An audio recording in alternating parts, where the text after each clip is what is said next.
अस्सलाम वालेकुम दोस्तों। आज की हमारी कहानी का नाम है कब्रिस्तान। हर रिलीजन में डेथ के बाद जिस्म को विदा करने के अलग अलग तरीके होते हैं। हिंदू बॉडी को जलाकर अंतिम संस्कार करते हैं, वहीं क्रिश्चियन और मुस्लिम कब्र बनाते हैं। और जहाँ कब्रें होती हैं इस जगहों पर कब्रिस्तान कहते हैं। हम बचपन से ही कब्रिस्तान से जुड़ी कई डरावनी कहानियाँ सुनते आए हैं। ऐसा माना जाता है कि ये रूहें जिस्म तो छोड़ जाती हैं, लेकिन कभी कभी इस दुनिया को नहीं छोड़ती और अक्सर अपने जिस्म के पास ही रहने लग जाती हैं। ये कहानी 16 साल के इकबाल की है। इकबाल अपने अब्बू के साथ रहता था। इकबाल के अब्बू एक बीमारी होने की वजह से चल फिर नहीं पाते थे, इसलिए छोटी उम्र में ही इकबाल घर संभालने लग गया था। इकबाल सड़क पर जूते पॉलिश करके अपना और अपने अब्बू का पेट पालता था। इकबाल के अब्बू की ये बीमारी इस कदर बढ़ गई थी कि कुछ ही महीनों में इसके अब्बू की मौत हो गई। इकबाल के पास इतने पैसे भी नहीं थे कि वो अपने अब्बू को अच्छे से विदा कर सके, इसलिए उसने जैसे तैसे करके अपने अब्बू के जिस्म को कब्रिस्तान में दफनाया। इकबाल ने ये सब भी अकेले ही किया, इसलिए सुबह से कब शाम हो गई और शाम कब रात में बदल गई उसे पता ही नहीं चला। इकबाल अपने अब्बू की वफ़ात से बहुत ही ज़्यादा बेबस और अकेला महसूस कर रहा था। उसे समझ नहीं आ रहा था कि वो अब क्या क्या करेगा। इकबाल कब्रिस्तान से घर लौटने लगा था, लेकिन इकबाल जैसे ही उस कब्रिस्तान के गेट तक पहुंचा, उसे पीछे से किसी ने आवाज़ लगाई। इकबाल एकदम से रुक गया। वो सोचने लगा कि ये किसकी आवाज़ है। वो फिर आगे मुड़ा, उसे फिर आवाज़ आई, इक्को इक्को। वो फिर से मुड़ा और वो सोचने लगा कि इक्को सिर्फ उसके अब्बू बुलाते थे। इकबाल को लगा शायद उसके कान बज रहे हैं। तभी उसे एक और आवाज़ आई, इक्को इक्को बेटा, मुझे बहुत प्यास लगी है, बेटा ज़रा पानी पिला दो। अब इकबाल के रोंगटे खड़े हो गए थे। यह आवाज़ उसके अब्बू की ही थी।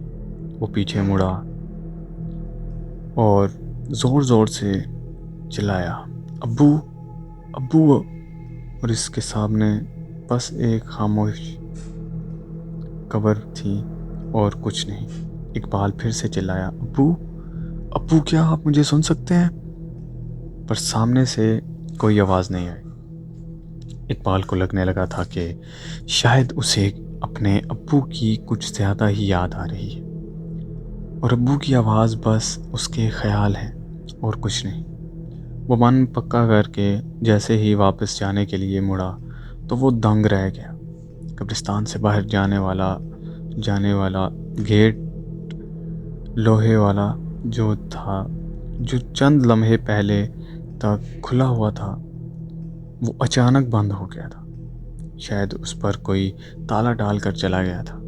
और पूरे कब्रिस्तान की बाउंड्री पर बड़े बड़े लोहे के फेंस थे, जिन्हें पार कर पाना बहुत ही मुश्किल था। उस कब्रिस्तान से बाहर निकलने का एक दूसरा गेट भी था, पर वो एक दूसरे कोने में था। उस गेट तक पहुंचने के लिए इकबाल को पूरे कब्रिस्तान के बीच से गुजरना पड़ता, लेकिन इकबाल के पास और कोई ऑप्शन ही नहीं था। तो वो दूसरी गेट की तरफ बढ़ने लगा। रात हो चुकी थी।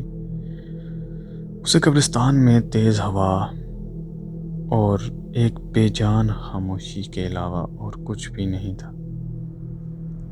अंधेरे में वो कब्रिस्तान और भी डरावना लग रहा था। इकबाल हल्का सा घबराया हुआ बस जल्दी से उस कब्रिस्तान से बाहर निकलना चाहता था, लेकिन कुछ ही दूर चलते हुए इकबाल को कुछ ऐसा दिखा जो उसे बहुत अजीब लगा। उसने देखा कि एक कब्र के किनारे एक आदमी घुटनों में सर दिए बैठा हुआ है। वो सुनसान कब्रिस्तान के बीचों बीच आखिर क्या कर रहा था? ये सवाल इकबाल का पीछा नहीं छोड़ रहा था। इकबाल ने उस आदमी को आवाज़ दी, पर उस आदमी ने कोई जवाब नहीं दिया। इकबाल धीरे धीरे उस आदमी के करीब गया। उसके नज़दीक जाकर इकबाल ने जैसे ही उसकी पीठ पे हाथ रखा, उस आदमी ने अपना सर उठाया और देखते ही देखते उसकी गर्दन उल्टी हो गई। उस आदमी का चेहरा बेहद भयानक था और वो अपनी अपनी लाल आंखों में गुस्से से इकबाल को घूरने लगा। इकबाल ज़ोर से चीखा और वहाँ से भागा। वो बिना कुछ सोचे समझे बस भागता रहा और वो भागकर एक पेड़ के पास जाकर डर के बैठ गया। इकबाल ने जो देखा था उससे उसकी रूह कांप गई थी। उस आदमी का भयानक और खौफनाक चेहरा इकबाल भूल नहीं पा रहा था। इकबाल में अब इतनी भी हिम्मत नहीं थी कि वो उठकर एकदम भी चले। इसलिए वो उसी पेड़ से चिपक कर बैठ गया और सुबह का इंतज़ार करने लगा। तभी कुछ ही पलों में वहाँ को कोहरा फैलने लगा। वो कोहरा देखते ही देखते इतना हो गया कि इकबाल को अब कुछ भी दिखाई नहीं दे रहा था। तभी उस कोहरे में इकबाल को एक औरत की परछाई दिखी जो तेज़ी से उसके सामने से निकली। इससे पहले इकबाल कुछ समझ पाता, इकबाल को उस कोहरे में एक बच्चा भागता दिखा और उस बच्चे के पीछे एक औरत भी भाग रही थी। वो बच्चा तो कोहरे में कहीं गायब हो गया, पर वो औरत इकबाल के पास आकर रुक गई। इकबाल की धड़कनें तेज होने लगी। आखिर वो औरत ठीक उसके ही सामने क्यों रुकी थी? तभी उस औरत के सामने से कोहरा हटा और इकबाल को उस औरत का चेहरा दिखा। ऐसा लग रहा था कि जैसे वो औरत सालों से किसी कब्र में दफन हो, पर अभी अभी वो कब्र से उठकर इकबाल के सामने आ गई। वो औरत बेहद खौफनाक थी और वो धीरे धीरे इकबाल की तरफ आगे बढ़ रही थी। इकबाल जब डर के मारे पीछे हुआ तो उसका पैर फिसला और पैर फिसल गया और वो पास में खुदी हुई एक कब्र के अंदर गिर पड़ा। इकबाल उस कब्र से बाहर निकलने की कोशिश करने लगा, पर वो इससे बाहर नहीं निकल पा रहा था। उसे ऐसा लग रहा था जैसे उसे पीछे से किसी ने जकड़ लिया है। जब उसने अपनी नज़र पीछे घुमाई तो उसकी रूह कांप गई।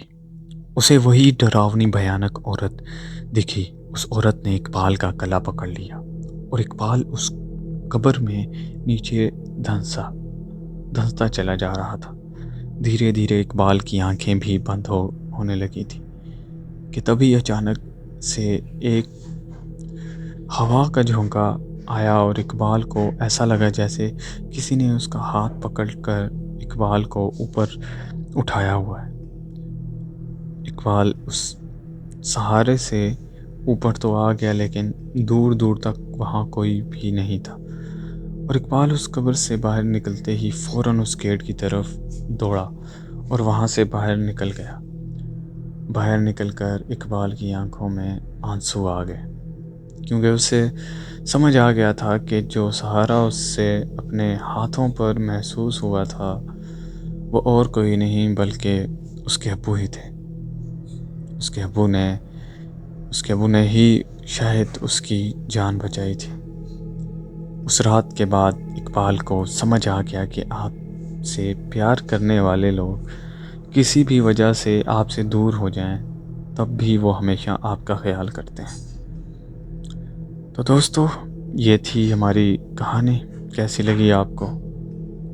अगर अच्छी लगी हो तो अपने दोस्तों तक शेयर करें और ऐसी ही हॉरर स्टोरीज़ के लिए हमारे चैनल TM हॉन्टेड स्टोरी को ज़रूर सब्सक्राइब करें। तो मिलते हैं आपसे अपनी नेक्स्ट कहानी में। تب تک کے لیے خیال رکھیں۔ اللہ حافظ۔